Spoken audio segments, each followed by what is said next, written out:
ওরা যতবার টিকেছে সব বন্দুকের নলের কাছে। ওদের ক্ষমতা বলে ওরা একবারও রাজনীতি করে ক্ষমতায় যেতে পারেনি। প্রতিবার নির্বাচন হয়, নির্বাচনে পুলিশ ওদের পাশ করাই দেয়, মঞ্চে উঠে একটা গলায় মালা দিয়ে কয়, এবারের মতো সুষ্ঠু নির্বাচন আর জাতি কখনো দেখিনি।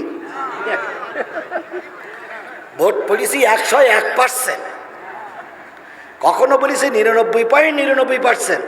তার মানে 5 বছরে কেউ মরেও যায়নি, বিদেশেও যায়নি, সব আরো বেশি হয়েছে। এই জন্য এক পেপারে দেখলাম সেই সময় লিখেছিল, সুষ্ঠু হয়েছে নির্বাচন, ভোট দিয়েছে প্রশাসন, তাকিয়ে তাকিয়ে দেখেছে জনগণ। কথা বলেন, কথা বলেন, কথা বলেন। কেউ ভোট ভোট ভোট কেন্দ্রে যেয়ে 70টা ভোট মেরেছে, আর কেউ বা ভোট কেন্দ্রের ধারে কাছেও যেতে পারেনি। কথাটা কি বাড়াই বললাম? এ আমার জাতি, কথা কি বাড়াই বললাম? তাহলে যারা ছিল রাজা তারা হইল প্রজা, যারা ছিল প্রজা তারাই হইছে রাজা। ও ভাব পানি তোলে, ছাগল গরুরে খাওয়ায়, আর ওরা ঠ্যাঙের পরে ঠ্যাং দেবে না।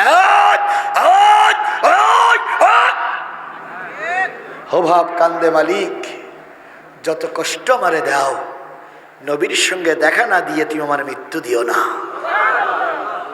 তোমার সব কষ্ট আমি মেনে নিতে পারি, কিন্তু নবীর সঙ্গে তুমি আমার কি করাই দিও? দেখা করাই দিও, দিদার করাই দিও।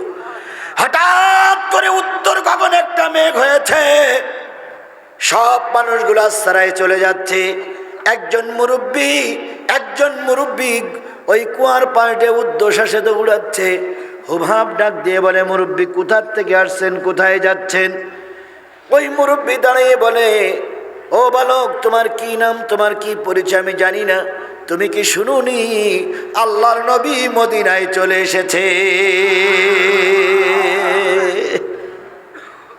লা ইউমিনু আহাদুকুম হাত্তা আকুনা আহাব্বা ইলাইহি মিন ওয়ালিদিহি ওয়া ওয়ালাদিহি ওয়ান নাসি আজমাইন।